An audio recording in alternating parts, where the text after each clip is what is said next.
Oh dear, that will be a long one. Well, it looks like this will be actually a two-part journey. It might be too long for a single journey. So, I will divide this journey into two parts. The first part is mainly about Djehuti himself, the Book of Thoth or Djehuti, and a little bit about mysticism. The second part will be divine. Sorry for that flat joke. The second part will be about comparative mythologies. My first Patreon exclusive journey, including 27 different deities you may never even heard of, across various cultures who share certain similarities with Djehuti. So, in the grand pantheon of ancient Egypt, where deities had the collective power to create, destroy, and occasionally throw the universe into divine soap operas, one god stood out as the keeper of knowledge, wisdom, and most crucially, snark. Enter Djehuti, the ibis-headed god of writing, magic, and all things intellectual. If ancient Egypt had universities, he'd be the talented professor everyone wanted to impress. So no wonder I'm so drawn to this astonishing god. Anyway, there's a lot to talk about. So, I guess, lay back, close your eyes, and off we go. Most gods have at least one parent, usually two. Some even come with dramatic backstories involving cosmic eggs, divine love affairs, or blood-soaked wars. Not Djehuti. According to many accounts, he was born without a mother. Why? Well, because he didn't need one. That's how self-sufficient, fully formed, and ready to go he was. But how does one just exist? And what does that say about his role in the cosmos?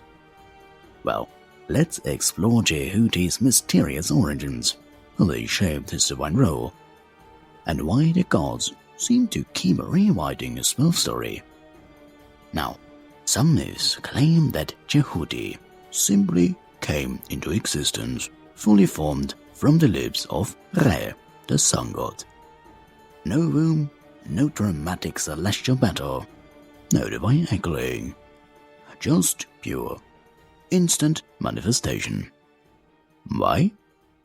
Because Djehuti wasn't a god of the physical, he was a god of the mind. Thought, reason, wisdom, these things don't need parents. They are primordial forces that arise naturally when the universe takes shape. And that makes Djehuti's rather unique. While other gods were created through conflict or passion, he was spoken into existence by intellect itself. This links him to divine speech, magic, and creation, which is why he later becomes the god of words and writing. Another version of his birth stated that Djehuti laid a cosmic egg at the beginning of time, and from it the universe hatched. Yeah, you heard that correctly. Djehuti was sometimes seen as self-created in the form of an ibis, and in this role, he produced the cosmic egg, a perfect sphere containing all creation.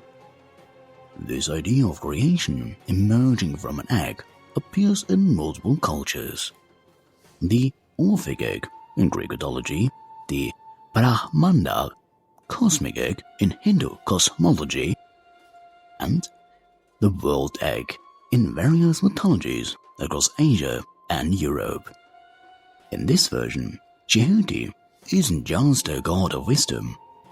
He is a god of creation itself. The act of writing and recording reality is just another form of shaping it, a concept later absorbed into Hermeticism, alchemy, and esoteric philosophy. Now, if you thought Djehuti's origins were settled, there's another, even weirder story. one Egyptian text claims that Djehuti was born from Seth and Her. How?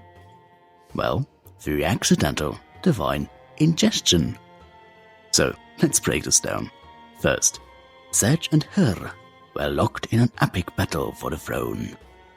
Then, Seth, being a bit of a trickster, tried to assert dominance over Her in a very intimate way. Followed Her, with some help from ūsat, turned the tables on Seth. Seth unknowingly ingested Her's divine essence. Djehuti was later born from Seth's forehead. Yeah, this is the Egyptian equivalent of Athena being born from Zeus's head. Djehuti became a god of wisdom and balance, the very thing Seth and Her lacked in their endless conflict. Essentially, he was the result of their war, but instead of being a warrior, he was a mediator, a judge, and a force of divine order. This story makes Djehuti a neutral figure in the Her versus Seth rivalry. A god born from conflict, but who exists to resolve conflict. And the keeper of divine law, because he literally came into existence to make sure justice was upheld. Now, unlike other gods, Djehuti wasn't born in a traditional sense. His origins reflect self-creation. Knowledge exists without needing to be born. Speech and thought as a divine force. He emerges from res, words. The act of creation, his wisdom is the foundation of the universe. And, as a product of conflict, he is born to balance the god's chaos. Djehuti isn't just another deity. He's a cosmic necessity. Without him, the gods would be lost in their own disputes, the universe would lack order, and the mortals would have no way to document history. So, most deities are born from something. Passion, chaos, destruction, love. But Djehuti? He simply was. His existence was an inevitability because wisdom, knowledge, and order must exist for the universe to function. And that's why his origins are so mysterious, because unlike war, love, or power, knowledge has no beginning, it simply is. Now, every pantheon needs a cool-headed negotiator, a divine problem solver who stops the gods from tearing the universe apart every time a dispute arises. In ancient Egypt, that role belonged to Djehuti, the ultimate celestial mediator. While other gods waged wars, threw tantrums, or enacted revenge plots worthy of a Shakespearean tragedy, Djehuti was the one keeping the divine courtroom in order, resolving conflict, and ensuring that Ma'at, the cosmic balance, was upheld. So, let's step inside the divine courtroom and witness Djehuti in action as the ultimate lawyer, judge, and cosmic problem solver. First, Djehuti's most famous role as mediator comes from one of the greatest legal battles in Egyptian mythology, the 80-year trial between Her and Seth for the throne of Egypt. Now, the case. Plaintiff. Her, son of Vizier, rightful heir to the throne. The defendant. Seth, Vizier's brother, who had taken the throne by force. The judge. The Council of Gods, presided over by Re. The court recorder, Djehuti, because divine legal disputes require meticulous documentation. Now, the drama unfolds. Seth argued that Her was too young and inexperienced to rule. Her countered that he was Vizier's legitimate heir. The gods were undecided and kept testing Her and Seth with increasingly bizarre challenges. boat races, transformations, and even a fishing contest. Seth played dirty, assaulting her, tricking the gods, and generally being a legal nightmare. ūsat, Her's mother, kept interfering, helping her son, but also messing up his chances by showing mercy to Seth at the wrong moments. With the gods unable to make their minds, Djehuti stepped in as the impartial mediator, ensuring the following: every argument was heard, every test was recorded fairly, and the law of succession was properly considered. Now on to the verdict. After decades of back and forth, Djehuti played a crucial role in convincing Re that Her was the rightful king. Seth was stripped of his claim, but given a consolation prize. He became the god of storms and protector of Re's solar boat, meaning he still had a job in the divine order. Djehuti didn't just side with one god over the other. He ensured that justice was served while maintaining balance between opposing forces. Second, before Her and Seth were arguing over the throne, there was another divine conflict, this time between Re and his daughter Tefnut, the goddess of moisture and rain. The conflict: Re and Tefnut had a falling out. Some myths say he insulted her, others that she simply got fed up with him. In anger, Tefnut left Egypt and fled to Nubia, transforming into a raging lioness. Without her, Egypt suffered droughts and chaos, as moisture was essential to the balance of nature. Re realized he needed her back, but she was too angry to return. So, Djehuti, the diplomatic genius. First, Re sent Djehuti as his emissary, knowing only he could talk sense into Tefnut. Djehuti disguised himself as a baboon, his sacred animal, and approached her with stories, wisdom, and humor. Instead of demanding she return, he used clever words, riddles, and fables to gradually calm her anger. Now, 1077 persuasive attempts later, yeah, seriously, Tefnut finally agreed to return, and balance was restored. This is one of the earliest recorded cases of diplomacy in mythology, and Djehuti proved that words could be more powerful than war. Third, in the afterlife, souls had to undergo the reading of the heart ceremony, where their deeds were judged against the fetter of Ma'at, truth and balance. Djehuti's job? Of course, to record everything. If the scales balanced, Djehuti noted that his soul was worthy of paradise. If the heart was heavy within, Djehuti documented a failure, and the soul was devoured by Amit. His were ensured that no soul could argue, cheat, or bribe their way into the afterlife. Only truth mattered.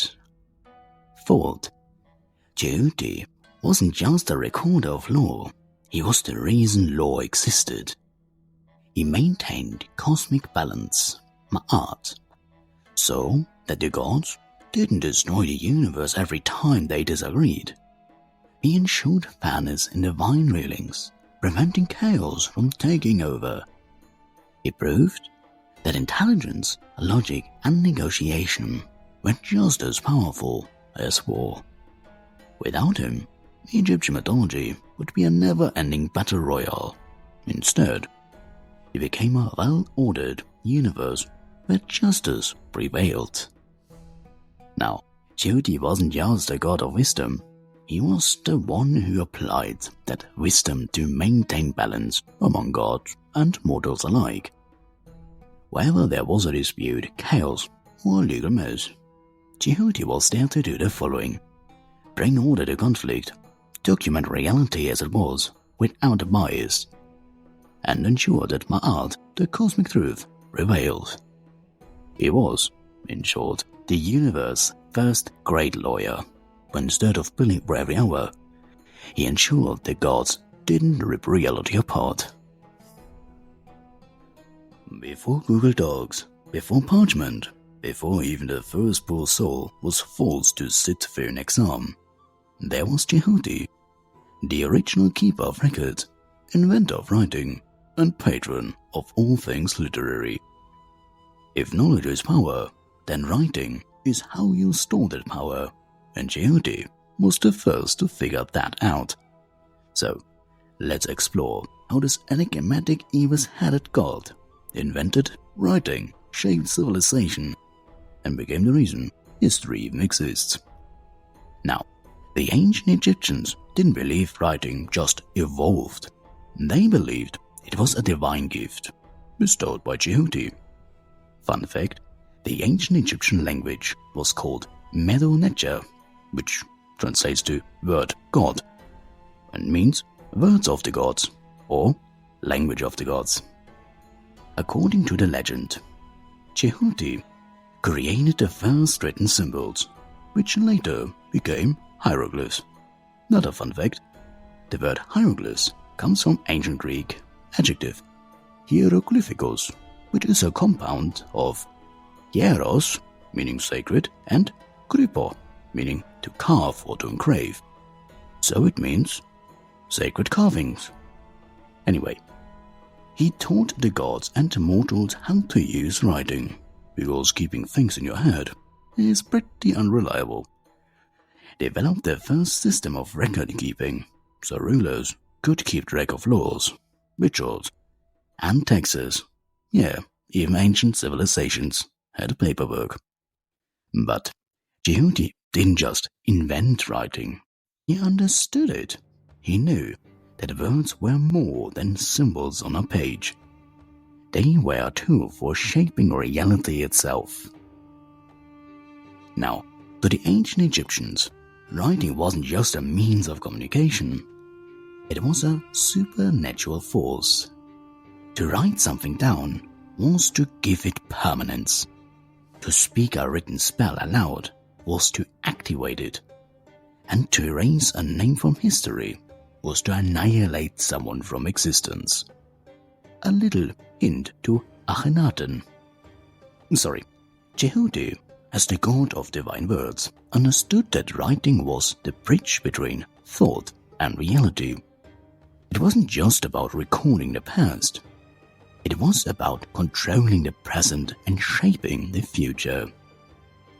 This belief in the mystical power of writing later influenced the Hermetica, the idea that sacred text could unlock divine knowledge.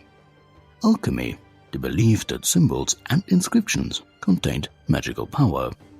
And Grimoires, medieval books of magic, many of which invoked Hermes Trismegistus.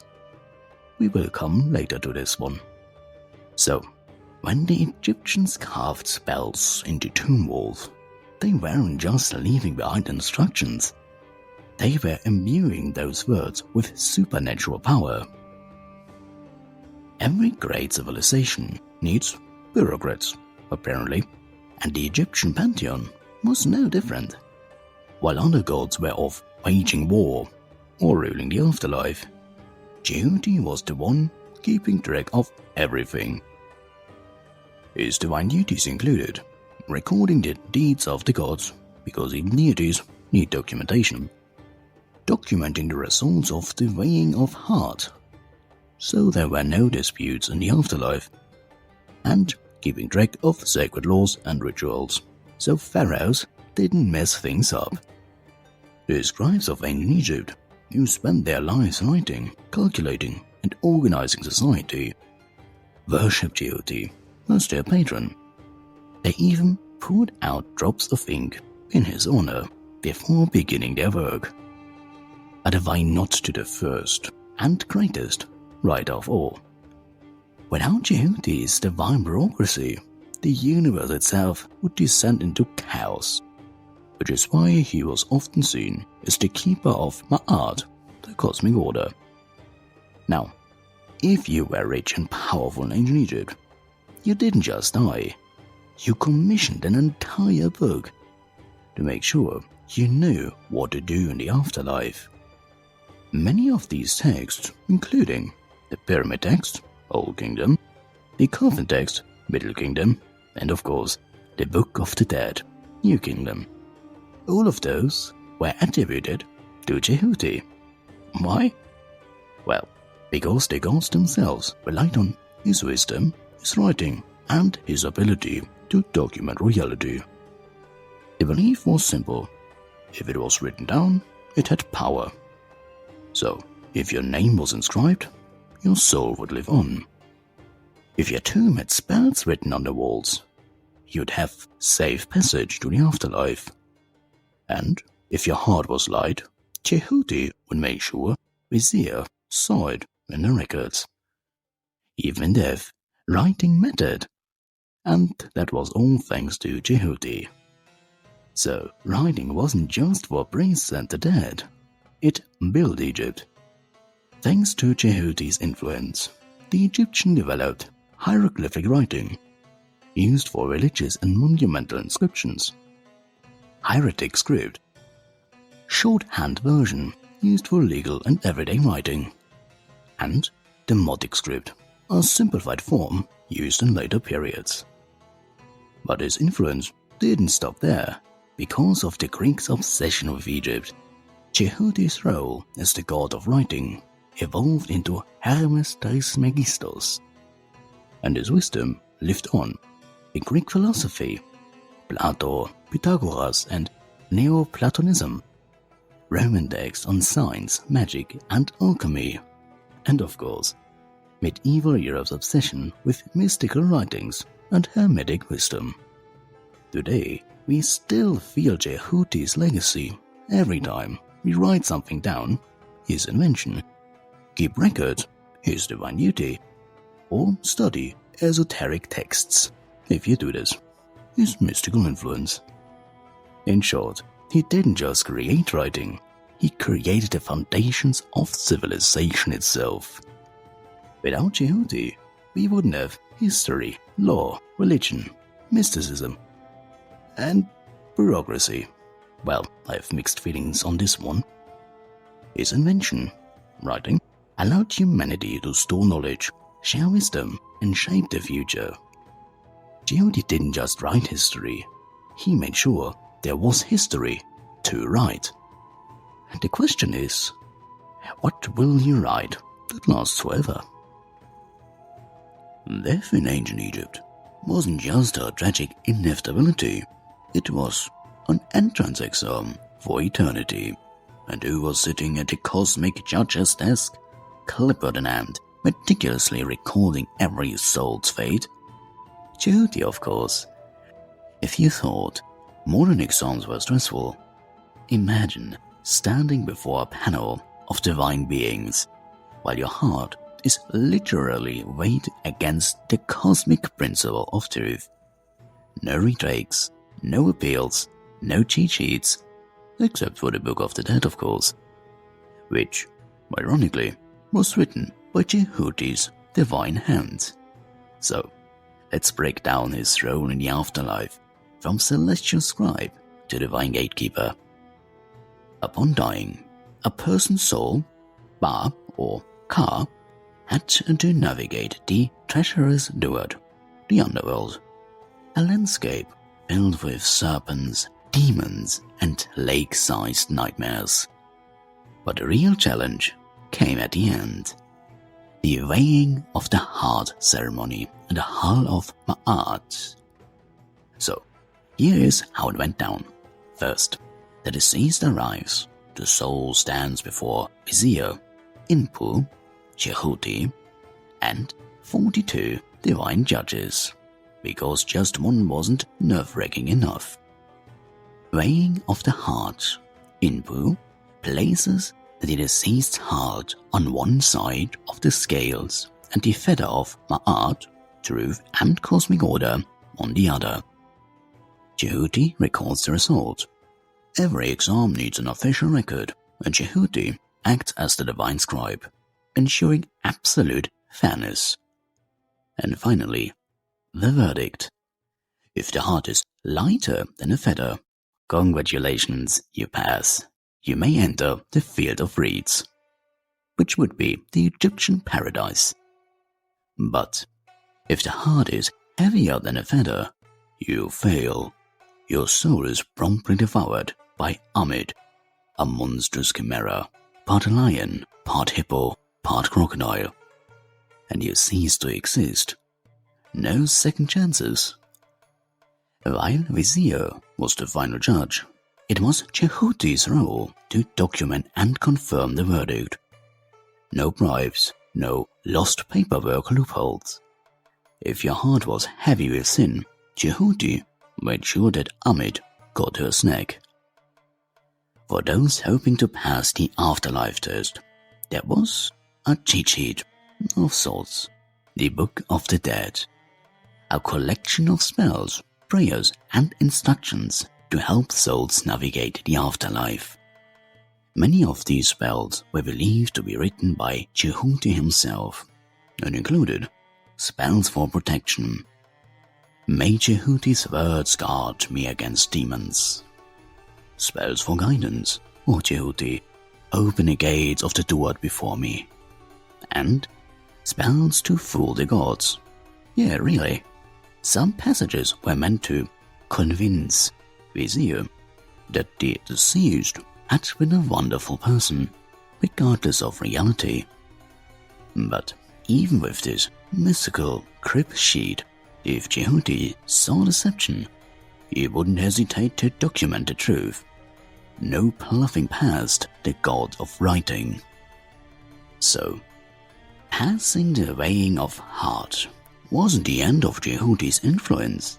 In some texts, he was said to rule over a special mention of Djehuti and the afterlife. Their souls could rest and recover from the trials of the Duat, receive knowledge and magical spells to aid their final journey, and undergo spiritual purification before entering Vizier's paradise. Essentially, Djehuti provided an afterlife orientation course, preparing newly arrived souls for their eternal existence. Now, mysticism teaches that death is not an end, but a transition, and Djehuti's role in the afterlife mirrored ideas of reincarnation, enlightenment, and cosmic cycles. Some esoteric traditions believe that Djehuti held the secrets of reincarnation, and that those who truly mastered his wisdom could return to the mortal world with knowledge from past lives, or escape the cycle of rebirth entirely and become one with the divine. And this aligns with later mystical traditions such as the Hermetic belief in spiritual ascent, the Gnostic idea of escaping the material world, and the Eastern concept of breaking free from samsara. Djehuti wasn't just a recorder of judgment, he was a guide to higher understanding, helping souls navigate not just the afterlife, but a path to ultimate enlightenment. You see, Djehuti's role in the afterlife went far beyond administrative duties. He was a judge, guide, and gatekeeper of cosmic truth. From meticulously recording the results of the weighing of the heart to offering mystical wisdom to those who sought it, he wasn't just concerned with death, he was concerned with what lay beyond it. And in many ways, that's the ultimate role of a wisdom god. Not just teach how to live, but to reveal what happens when life ends.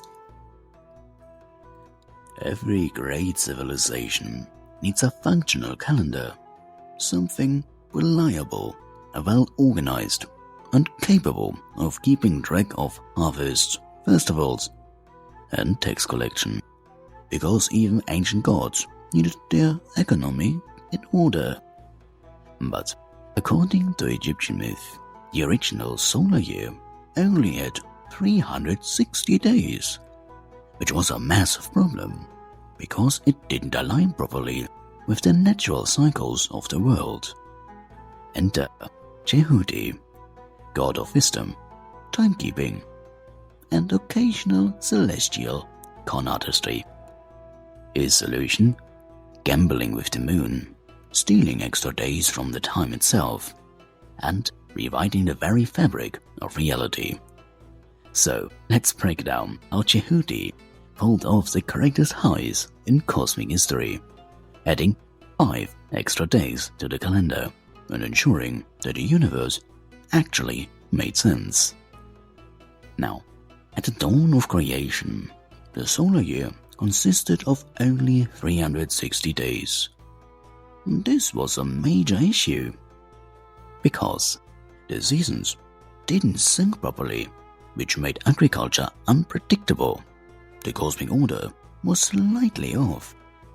Egyptian mythology placed great importance on ma'at, balance and harmony, and this imbalance caused cosmic discomfort, and Nod, the sky goddess, was forbidden from having children because of a divine decree from Re. Oh yeah, Re had a personal reason for keeping the year short. You see, Nut, the goddess of the sky, was in love with Gebeb, the god of the earth, and together they wanted to have children. But there was just one problem. Re had declared that Nut could never give birth on any day of the year. Why? Well, because Re feared that one of Nut's children would overthrow him. You see a pattern in mythology, don't you? This wasn't an unfounded fear. Egyptian mythology is full of younger gods overthrowing older ones. Wazir, Hur, Seth, you name it. So, to prevent his own downfall, Re issued a divine decree that Nut could never give birth on any of the 360 days of the existing calendar. Nut was devastated. The cycle of creation was at a standstill. And without divine children, the next generation of gods couldn't be born. So, she turned to the only god clever enough to rewrite time itself, Djehuti. Now, Djehuti, being the god of wisdom and strategy, knew that he couldn't just defy Re outright. That would lead to an all-out cosmic war. Instead, he came up with an ingenious loophole. If Nut was forbidden from giving birth on any day of the existing calendar, then all he had to do was create new days that didn't officially exist. But how? Well, by tricking the moon into gambling. Djehuti approached Khonsu, the moon god, and challenged him to a game of Senet, an ancient Egyptian board game. The stakes? Light. Every time Djehuti won, he took a sliver of Khonsu's moonlight. Djehuti won repeatedly, and after enough games, he had collected enough extra moonlight to create 5 additional days. Since these days didn't belong to the original 360-day calendar, they were technically outside of Re's divine decree, meaning Nut could finally give birth. So, thanks to Djehuti's celestial gambling prowess, Nut was now able to bear children on these 5 extra days, which became Wazir, Seth, ūsat, Hut, and Hur. These 5 gods would shape Egyptian mythology, and Re's worst fears came true when Wazir and Seth eventually disrupted the divine order. But by then, it was too late. Djehuti had already won. Now, Djehuti's gambling trick didn't just help Nut, it redefined Egyptian timekeeping. The Egyptian calendar now had 365 days, which made seasonal trekking, agriculture, and religious festivals more precise. Khonsu, the moon god, became permanently weaker, which is why the moon wanes and waxes instead of staying full. Time itself became more balanced, bringing order to the cosmos and aligning the world with Ma'at. And this story explains why the ancient Egyptian calendar had 360 standard days plus 5 extra days, called epagomenal days, which were considered sacred and outside of normal time. Essentially, Djehuti didn't just tweak the system, he created the foundation for Egyptian timekeeping and cosmic balance.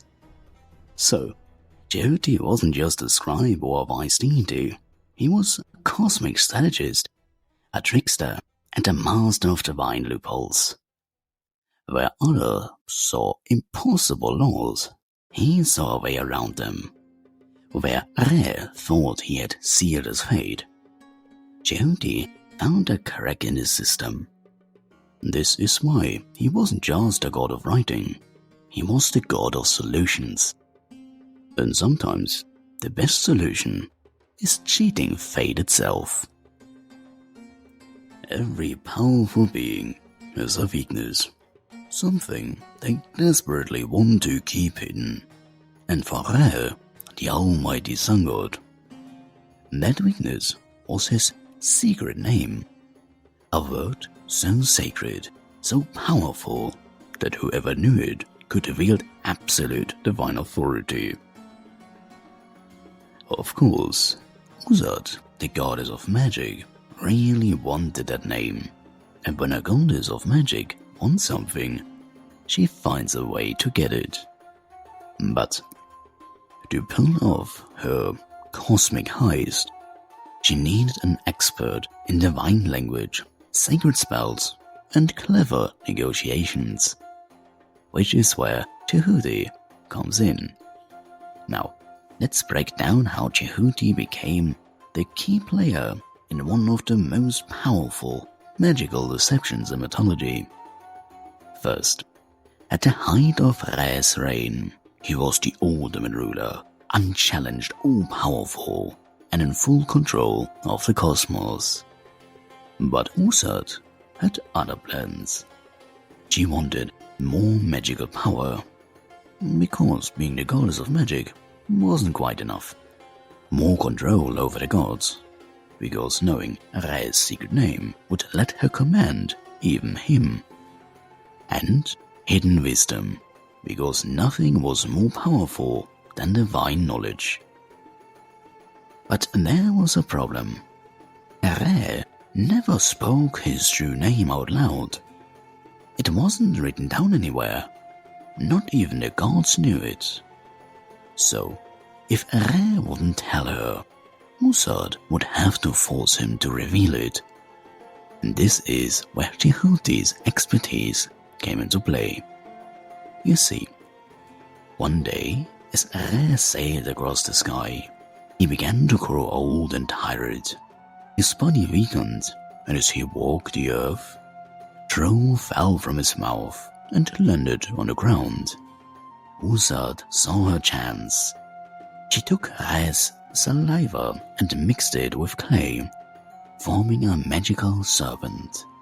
She cast an enchantment on the snake, giving it the power to poison even more gods. Then she placed the snake in Re's path and waited. As expected, Re was bitten. The poison burned through his veins, and for the first time in eternity, the great sun god felt powerless. But there was one problem. No one could cure him, not even the gods, not even Djehuti. The only antidote was Re's secret name, the very thing ūsat had been after all along. At this point, Re was writhing in agony, and the gods panicked. They called on Djehuti, the god of wisdom, medicine, and words, to find a cure. Djehuti examined Re and determined this was no ordinary venom. It was enchanted. The only way to heal Re was through a spell that contained his true name. Re had to speak his name out loud for the first time ever. ūsat, of course, was helpfully standing by. She offered to heal Re, but only if he told her his secret name. At first, Re refused. He tried lesser names, titles like "I'm the creator of heaven and earth" and "I'm the fire of existence," but none of them worked. The poison worsened, and Re, desperate to survive, whispered his true name to ūsat. Djehuti, as the god of sacred texts and divine speech, was the only one allowed to record and encode the name into a healing spell. With this spell, ūsat healed Re. But now she held the greatest secret in the universe. With Re's true name in her possession, ūsat became even more powerful, able to cast the strongest magic in existence, influence the gods, even Re himself, secure the divine authority, what would later pass to Vizier and Her. Djehuti, meanwhile, had played a dangerous but brilliant game. He had followed the rules. He had only written down the name for the healing spell. He had ensured Re survived, which kept order in the universe. He had allowed ūsat to succeed, but had not personally broken any cosmic laws. In other words, he played both sides perfectly, maintaining his neutrality while still acting as the divine enabler of cosmic events. The bigger picture. This myth isn't just about tricking Re. It's about the power of words, hidden knowledge, and divine names. Names equal power. To know someone's true name was to have control over them. This belief spread into later mysticism, Hermetic traditions, and even modern magical practices. Djehuti is the keeper of secret knowledge. He didn't reveal Re's name, but he recorded it, placing him as the ultimate guardian of divine wisdom.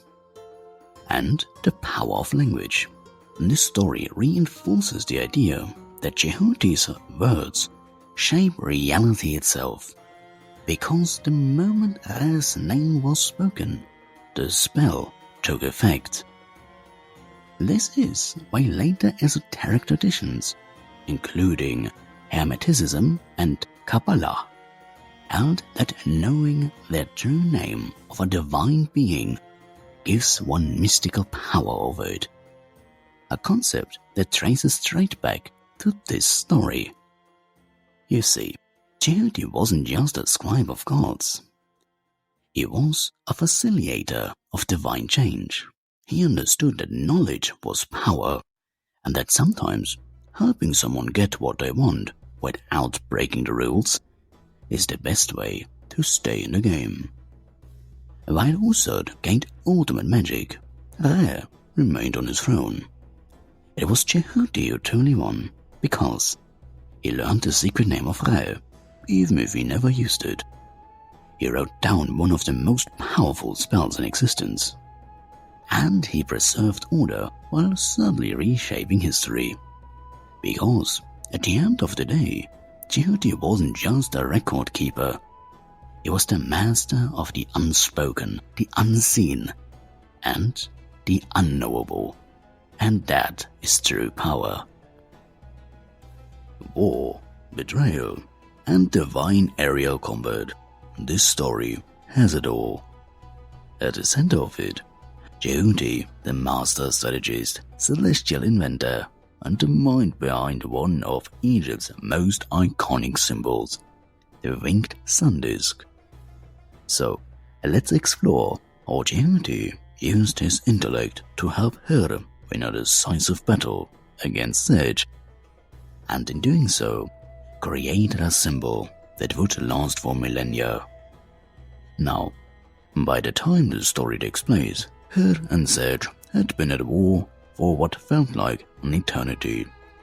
A little reminder: Seth killed Wazir and took the throne of Egypt. Her, as Wazir's son, had to fight to reclaim his birthright. This wasn't a quick skirmish. This was a drawn-out godly war, involving cosmic boat races, Her losing an eye, and Seth being tricked, cursed, and occasionally humiliated. But now, things were escalating. You see, Seth had retreated to Nubia, building a fortified stronghold where he could continue resisting Her's claim to the throne. Her, meanwhile, had gathered an army of followers and was preparing for the final assault on Seth's forces. And this is where Djehuti steps in. Her might have been a strong warrior, but Djehuti was the strategist. He knew that a direct attack on Seth's fortress would be too costly, so he devised a tactical advantage. Step 1. Use the element of surprise. Instead of marching his army straight into Seth's forces, Djehuti advised Her to take to the skies. Literally. Djehuti and Her transformed into winged beings. Her as a mighty falcon, and Djehuti as an ibis or baboon, overseeing the battle from above. Step 2. Creation of the winged sun disk. To ensure victory, Djehuti magically imbued the sun itself with protective power, creating the first ever winged sun disk, a radiant, divine emblem that struck fear into Seth's followers. Wherever this holy symbol appeared, Seth's forces scattered, confused and overwhelmed by the godly power. This is one of the earliest instances of Djehuti using symbols and divine inscriptions as weapons. Step 3. Ensuring balance, not annihilation. Even after Seth's forces were crushed, Djehuti ensured that Seth wasn't completely destroyed. Instead, Seth was given a new role, guardian of the desert and Res, nightly protector against Apophis, the cow serpent. This follows a recurring theme in Egyptian mythology. Seth is never truly killed or erased. He is repurposed, maintaining balance in the universe. And who ensured that balance? Djehuti. Now, after the battle, Djehuti declared that the winged sun disk would be a divine emblem, a sign of protection and victory. It became one of the most important symbols in Egyptian iconography, appearing on temple walls, placed above entrances to guard against evil, royal inscriptions used as a seal of divine favor, and later civilizations, even the Greeks and Romans, adapted version of it in their art. The winged sun disk was no longer just a battle tactic. It became a symbol of divine kingship and celestial power. This myth highlights something crucial about Djehuti. He wasn't just a god of wisdom. He was a tactician, a war strategist, a cosmic engineer. He used knowledge and magic to shape events rather than brute force. He created lasting symbols, ensuring that his influence extended far beyond a single battle. In short, Her might have won the war, but it was Djehuti who ensured the victory would last. You see, the battle between Her and Seth was ultimately a battle of power versus intelligence. Seth relied on brute force, but Her, guided by Djehuti's wisdom, used strategy, magic, and divine symbols to outmaneuver him. And at the heart of all of this, Djehuti, a god who knew that true victory comes not just from battle, but from the power of knowledge itself. Rebellion destruction, and a cosmic cattle-based escape plan. This is one of the most bizarre yet pivotal myths in Egyptian mythology. At its core, this story explores Re's growing paranoia and the near extinction of humanity, Sekhmet's uncontrollable bloodlust, and Djehuti's clever intervention to reshape the cosmos itself. And in the end, it all comes down to how Djehuti helped create a celestial cow, or cosmic being, that changed the order of the universe forever. Now, at the beginning of time, Re ruled over both gods and humans, but as the centuries passed, he grew old and weak. Humans, ever the ungrateful lot, began mocking him, whispering that he was too feeble to rule. Re, being a sun god with a massive ego, did not take this lightly. In his fury, he called together his divine council, including Nun, the primordial god of chaos, Sekhmet, his daughter, the goddess of war and destruction and healing, and Djehuti, the voice of reason and cosmic balance. And he made a terrifying decree. Mankind must be punished. Let Sekhmet destroy them all. Now, this was a problem, because when you unleash Sekhmet, you don't get a measured surgical attack, you get a divine apocalypse.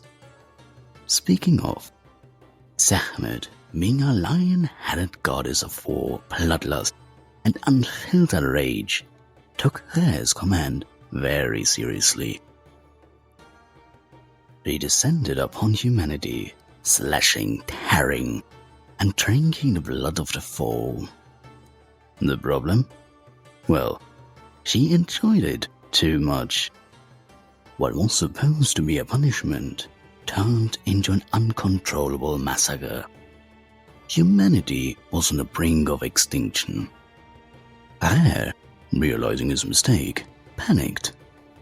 But by this point, Sekhmet had tasted blood and couldn't stop herself.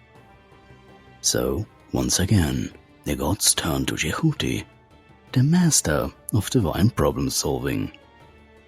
Djehuti, knowing that force wouldn't work, devised a clever trick to neutralize Sekhmet. He ordered 7,000 jugs of beer to be brewed. But not just any beer.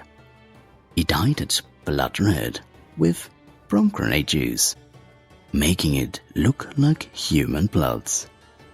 He then poured the beer across the land, right in Sekhmet's path.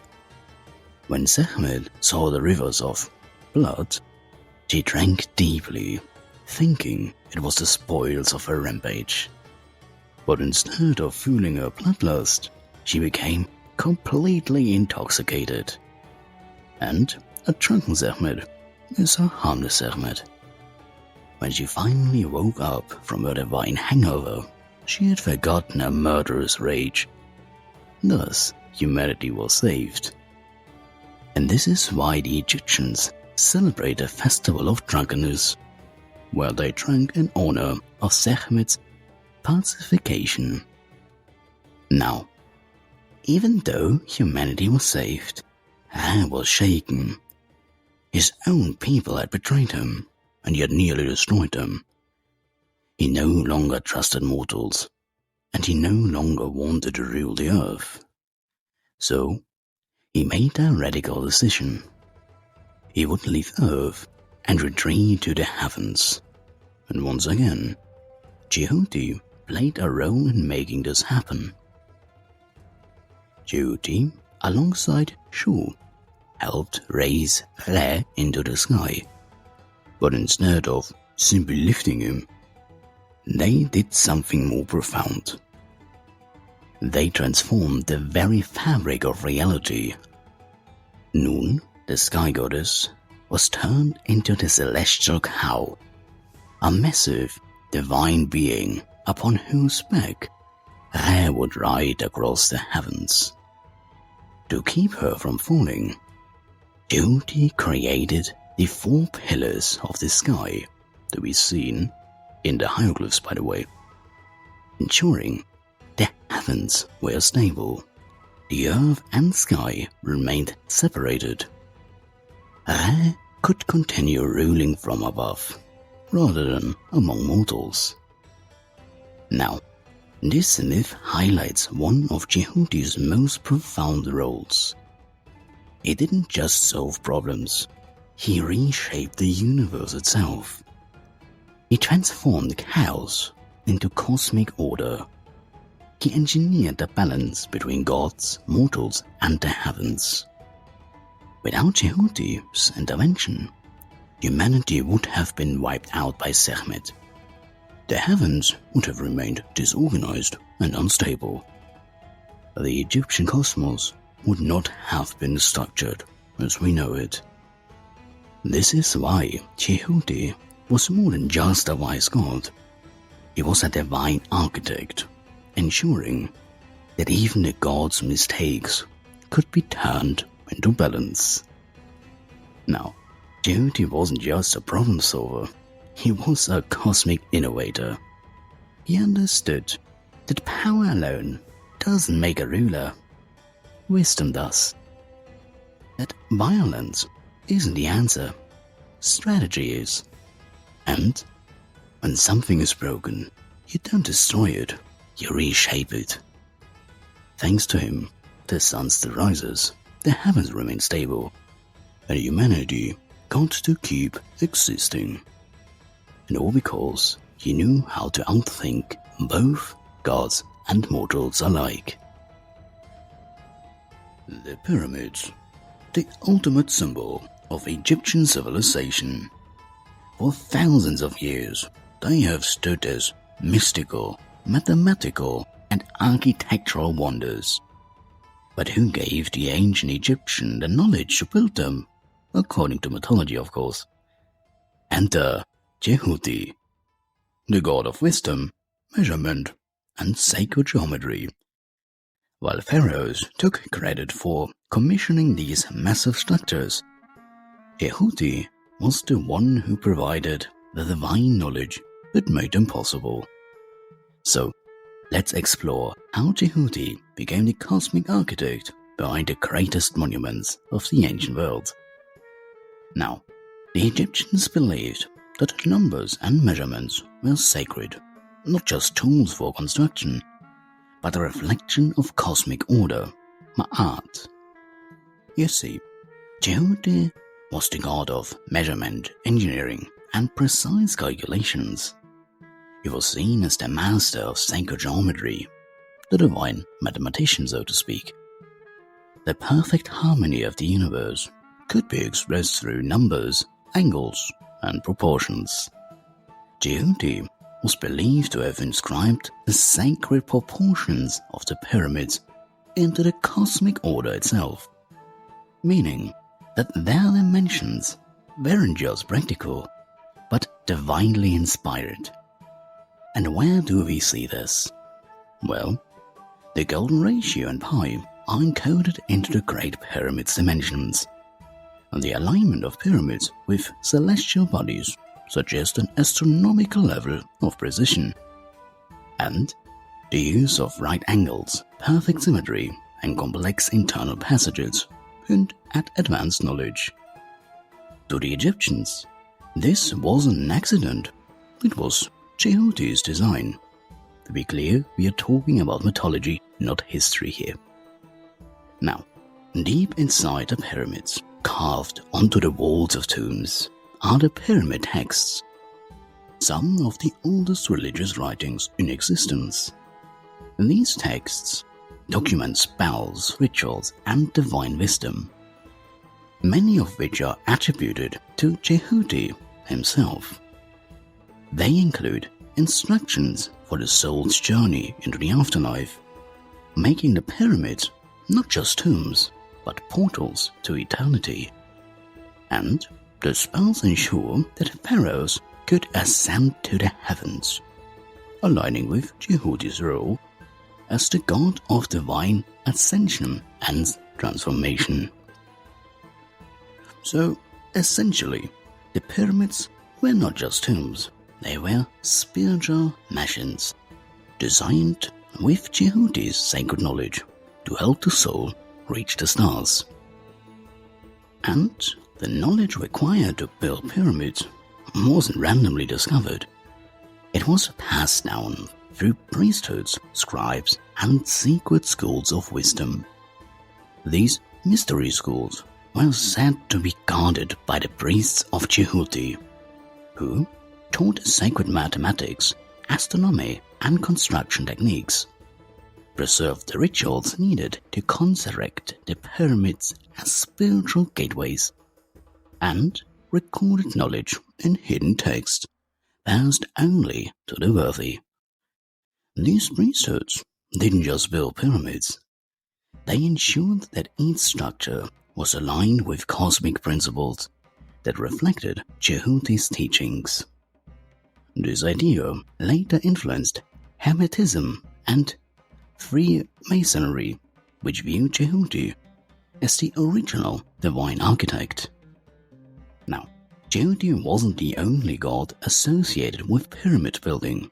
He had a divine counterpart, Seth, the goddess of writing, measurement, and architecture.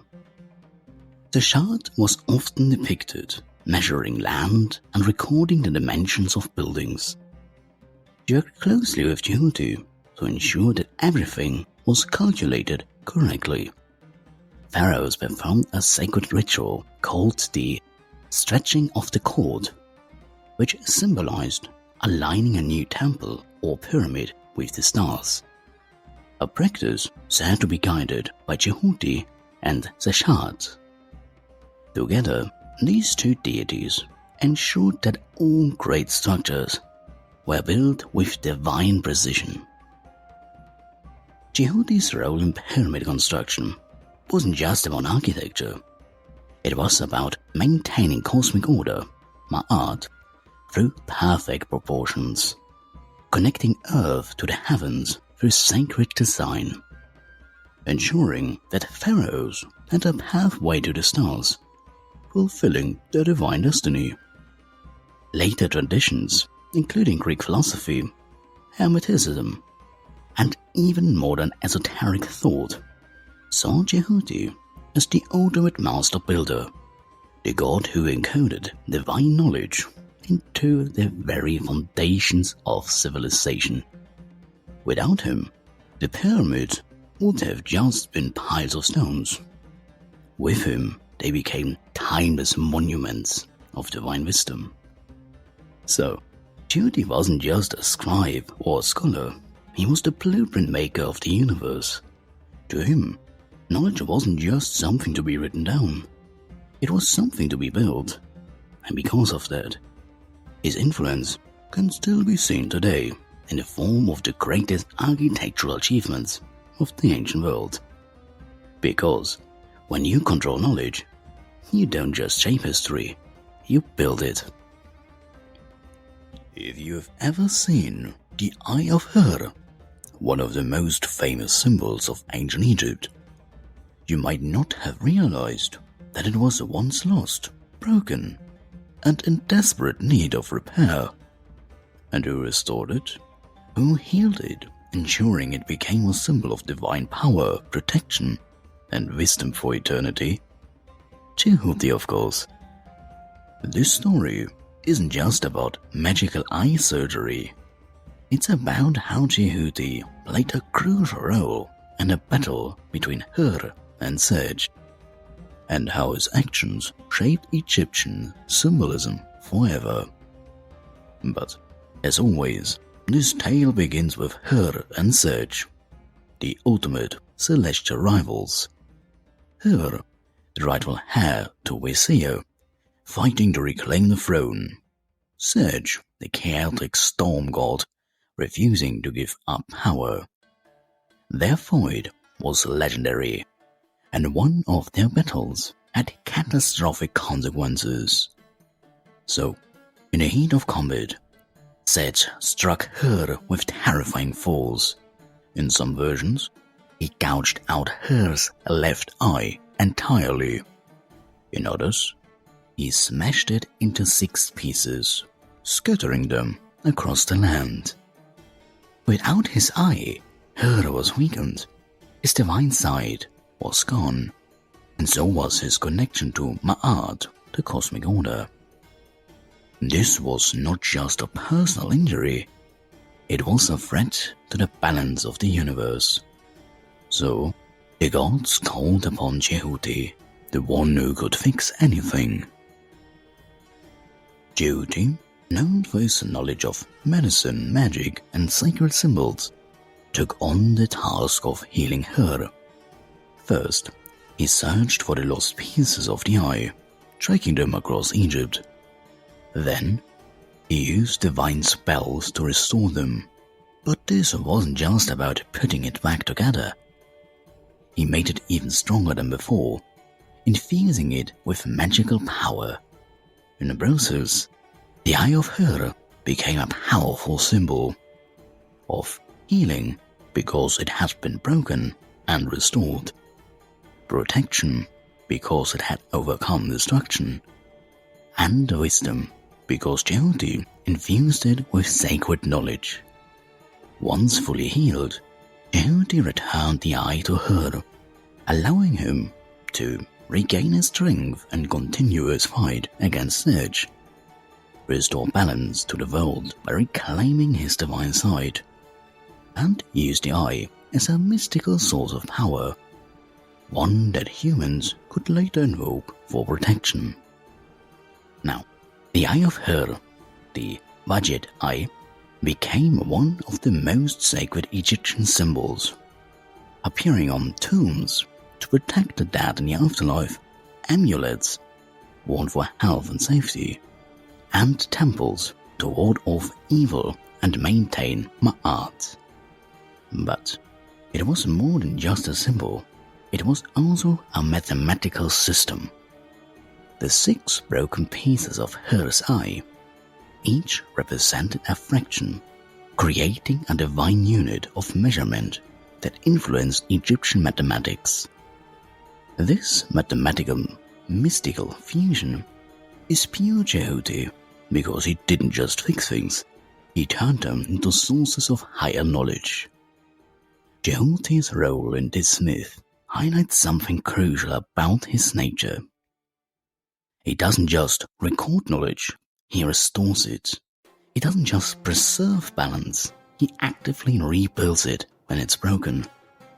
And he doesn't just understand symbols, he creates them. By healing Her's eye, he didn't just fix one god, he ensured that a sacred symbol of protection and wisdom would last for thousands of years. And that's why, even today, the Eye of Her remains one of the most enduring symbols of power, healing, and divine knowledge. You see, Djehuti wasn't a warrior, he didn't fight in the great battles of the gods. But his role was just as important. Because, in a world full of chaos, destruction, and conflict, someone has to be the one who repairs, restores, and records. And that's why Djehuti wasn't just a god of wisdom, he was the god who ensured that wisdom was never lost. Some ideas never die. Djehuti wasn't just a character in Egyptian mythology, he was a force of knowledge, a symbol of wisdom, and an architect of civilization itself. His influence didn't end with the temples of Egypt, it echoed through history, shaping philosophy, science, religion, esotericism for thousands of years. So, let's explore how Djehuti's legacy lived on, long after his last temple fell. Egypt, once the jewel of the ancient world, eventually fell to Persians, Greeks, and Romans. And yet, Djehuti survived. The Greeks absorbed Egyptian thought, identifying Djehuti with Hermes and incorporating his wisdom into philosophy and mysticism. The Romans preserved his teachings, using them in alchemy, astrology, and esoteric traditions. Arab scholars studied Egyptian and Hermetic texts, translating them during the Islamic Golden Age. Even after Egypt's gods faded from mainstream worship, Djehuti's wisdom remained, because you can conquer a temple, but you can't erase knowledge. By the time of the Greeks, Djehuti had transformed.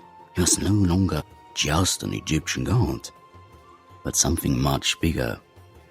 He became Hermes Trismegistos, Hermes the thrice great, a divine figure of ultimate wisdom, the legendary author of the Hermetic texts, and the patron of alchemy, astrology, and esoteric thought.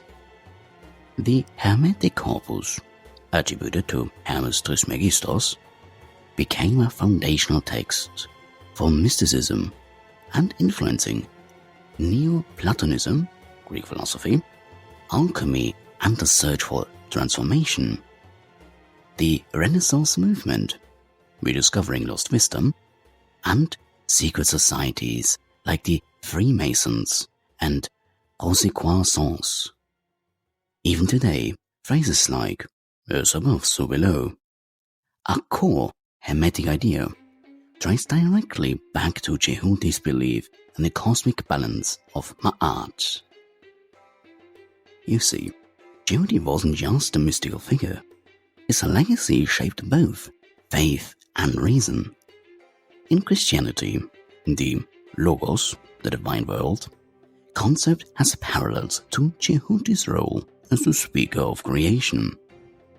In Islam, some scholars linked Djehuti to Idris, aka Enoch, a prophet of wisdom.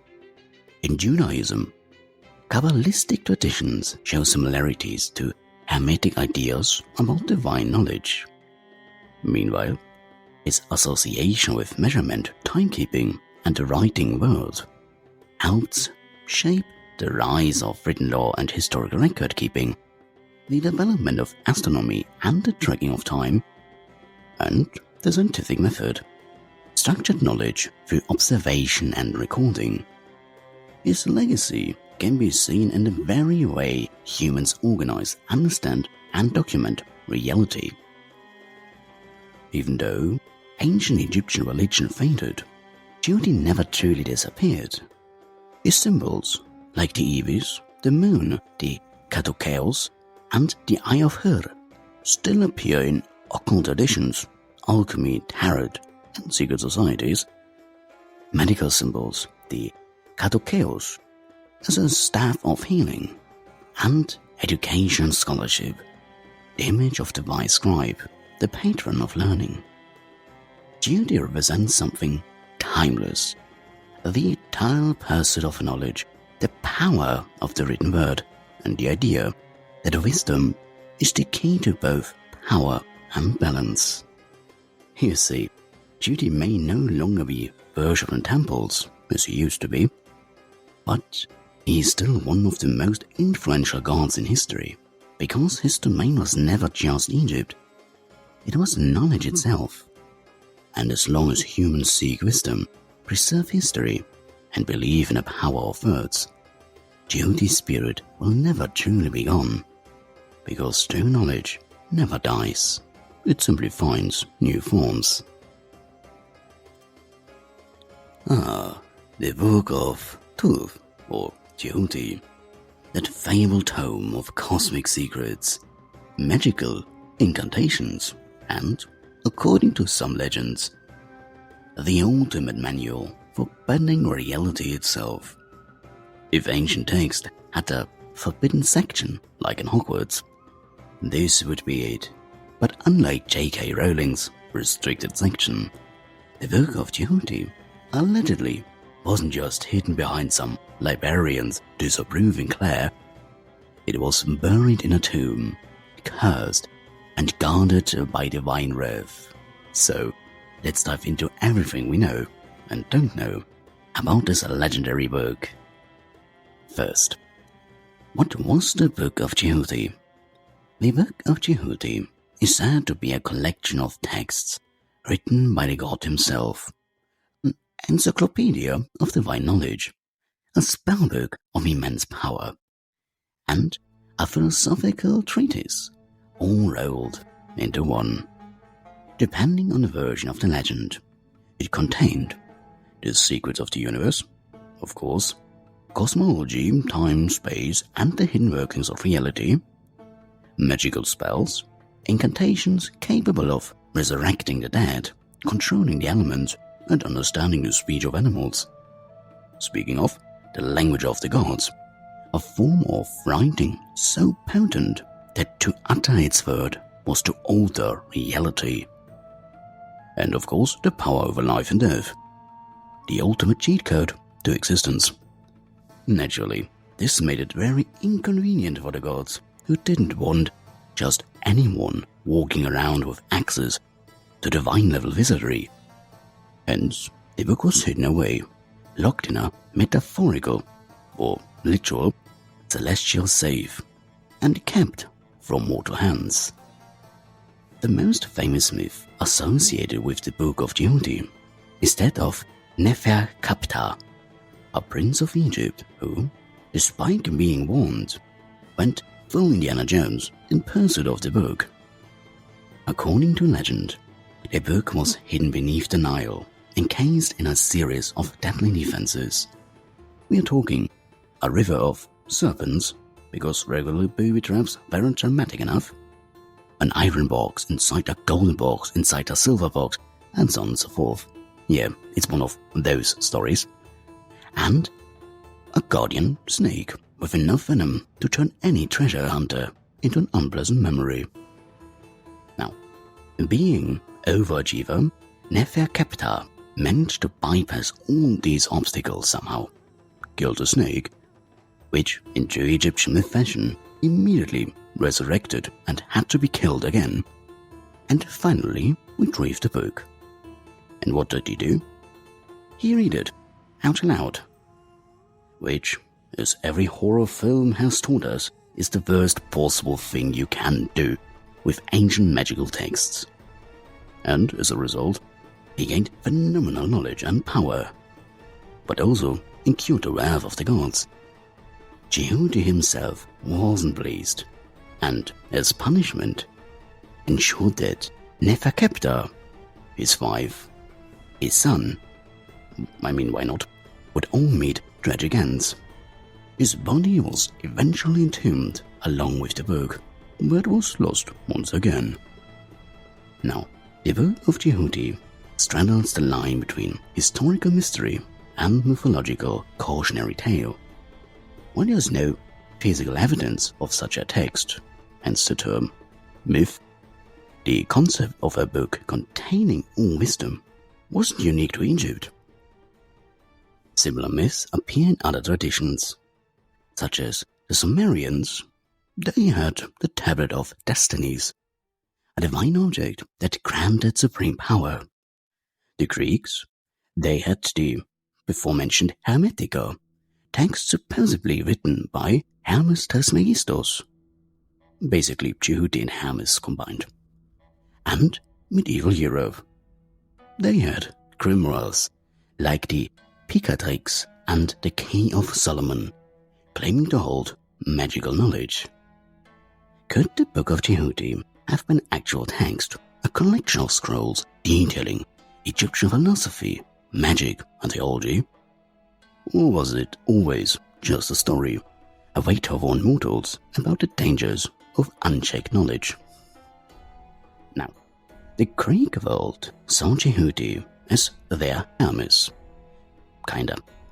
And from this cultural exchange emerged Hermes Trismegistus, the thrice great Hermes. His teachings recorded in the Hermetica bore striking resemblance to the supposed knowledge in the Book of Djehuti. The idea that words can shape reality. Think of let there be light, a belief in cosmic balance and divine order, ma'at, and the notion that a secret body of wisdom could unlock the mysteries of the universe. Many late alchemists, philosophers, and occultists, including Renaissance thinkers and secret societies, like, once again, the Freemasons, believed that the Book of Djehuti, or at least its knowledge, survived in the Emerald Tablets and the Corpus Hermeticum. But was this ever real? Historians and archaeologists have never found the Book of Djehuti as described in legend. However, Egyptian texts like the Pyramid text and Coffin texts do contain fragments of ancient wisdom spells attributed to the god. We're talking about the First and Second Kingdom of Egypt. Possible real-world candidates for the Book of Djehuti include the books of Ma'at, text outlining the principles of balance, justice, and cosmic order, the Ebers Papyrus, a medical document that includes healing rituals associated with Djehuti, and of course, the Book of the Dead, a collection of spells meant to guide the deceased through the afterlife, some of which are attributed to Djehuti. While no single book matches the mythical description, the spirit of Djehuti's knowledge is woven throughout Egyptian religious literature. Now, whether real or mythological, the Book of Djehuti is one of the most enduring legends of lost knowledge. It represents the quest for wisdom, the human desire to understand the cosmos, the danger of forbidden knowledge, a common theme in myth from the Garden of Eden to Prometheus, and the legacy of Djehuti, not just as a god of writing, but as a guardian of wisdom itself. If such a book ever existed, it would likely be locked away in some lost tomb, deep within the sands of Egypt, waiting for another Neferkapta to come along and make the same exact mistake. Now, if there's one connection that keeps cropping up when discussing Djehuti, it's his Greek counterpart, so to speak, Hermes. This isn't just a case of, this god looks vaguely similar to that god, let's mesh them together. No, it's a deep and complex syncretism that shaped philosophy, alchemy, and mysticism for centuries. So, let's break it down. When the Greeks arrived in Egypt, they were quick to notice similarities between their own gods and the deities of Egypt. Hermes and Djehuti both shared some key characteristics. Beginning with Djehuti, god of writing, wisdom, and language, patron of scribes and knowledge, guide of souls in the afterlife, associated with the moon and timekeeping, mediator in divine disputes, and connected to magic and esoteric knowledge. On the other hand, Hermes, god of communication, language, and eloquence, patron of scholars, messengers, and travelers, guide of souls to the underworld, associated with travel and time, messenger and diplomat of the gods, and connected to trickery, magic, and secret knowledge. The Greeks saw Djehuti kinda as their Hermes, but supercharged. Not just a messenger, but a divine intellectual, a master of hidden knowledge, and the keeper of cosmic order. Thus, they merged the two into a new figure, Hermes Trismegistos, or Hermes the Thrice Great. This syncretic figure, Hermes Trismegistos, wasn't just an honorary title. He became a legendary sage, a divine teacher whose writings formed the basis of Hermeticism, a mystical and philosophical tradition that influenced alchemy, the search for the philosopher's stone, astrology, as above, so below, theology, using divine magic to elevate the soul, and Western esotericism, mystical knowledge passed through secret societies. Now, the Emerald Tablets and the Corpus Hermeticum, collections of ancient wisdom texts, were attributed to Hermes Trismegistos, though their actual authors remain a mystery, because of course they do. These works were considered the ultimate key to understanding the universe, divinity, and the soul, a continuation of the forbidden knowledge of Djehuti's fabled book. Now, the fusion of Hermes and Djehuti didn't just remain a Greco-Egyptian phenomenon. Over time, this figure evolved across cultures. Romans adopted Hermes Trismegistus as a divine philosopher. Arabs identified Hermes Trismegistus with Idris, a prophet linked to Enoch in Islamic tradition. Medieval Europe, Renaissance scholars saw him as an ancient sage whose wisdom predated Moses. And alchemy and occultism, figures like Isaac Newton, John Dee, and Aleister Crowley revered Hermetic teachings. Even today, symbols from Hermeticism like the Chaos, the Hermes stuff, and the phrase as above, so below are still widely recognized. Now, this syncretism ensured that Djehuti's wisdom didn't fade away with the decline of Egypt. Instead, it entered Greek philosophy, became essential to Hermeticism and alchemy, and influenced the Renaissance, shaping Western thought. In a way, Djehuti became one of the most influential deities, not as a god, but as the embodiment of secret wisdom, hidden knowledge, and the eternal quest for truth.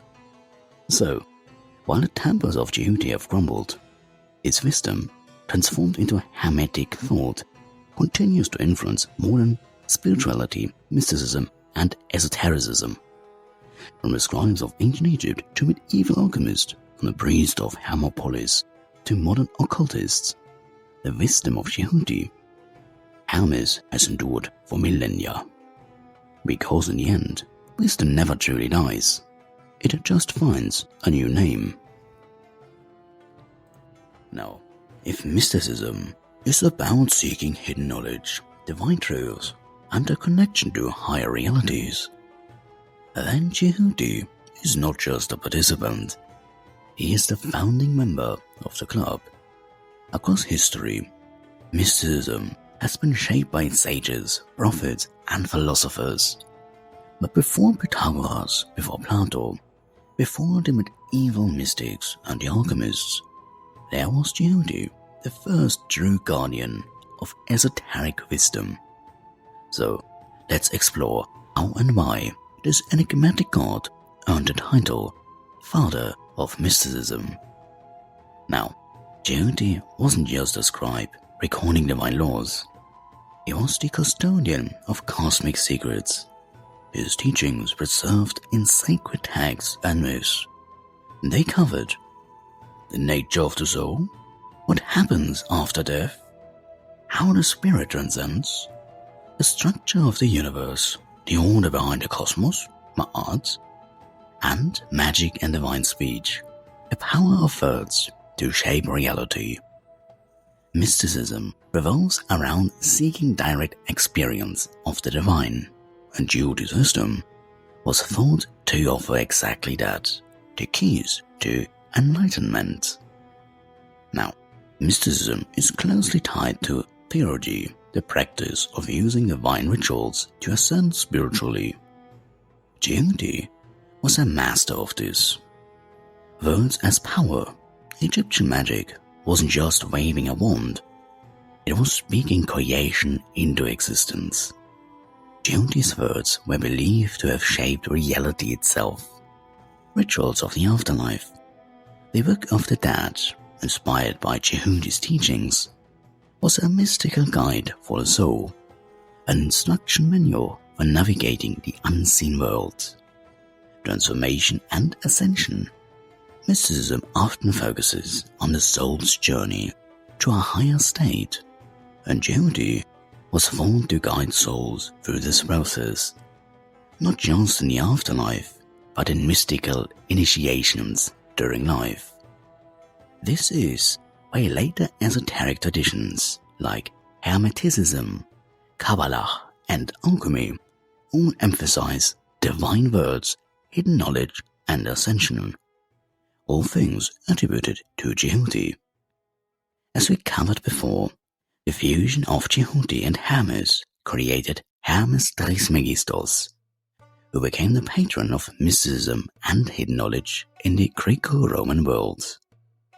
And the Hermetica, a collection of mystical texts attributed to Hermes Trismegistos, is one of the earliest known mystical traditions, covering the divine mind and the illusion of reality, the soul's ascent through the heavens, the secrets of alchemy and transformation. Through this, Djehuti's influence spread into early Christian mysticism, Sufism, and Kabbalistic traditions. In other words, he became the blueprint for mystical thought in multiple cultures. But alchemy wasn't just about turning lead into gold. It was a spiritual transformation, a quest for divine enlightenment. The phrase "as above, so below," central to alchemy, comes directly from Hermetic teachings. The Emerald Tablet, supposedly written by Hermes Trismegistos, is one of the most influential mystical texts in history. The idea of universal balance and hidden laws comes straight from Djehuti's role as the guardian of Ma'at, the cosmic order. And this is why medieval alchemists, Renaissance scholars, and even secret societies like the Freemasons saw Djehuti via Hermes as their patron deity. Now, Djehuti's wisdom never disappeared, it simply transformed over time. His influence can still be seen in occultism and esotericism.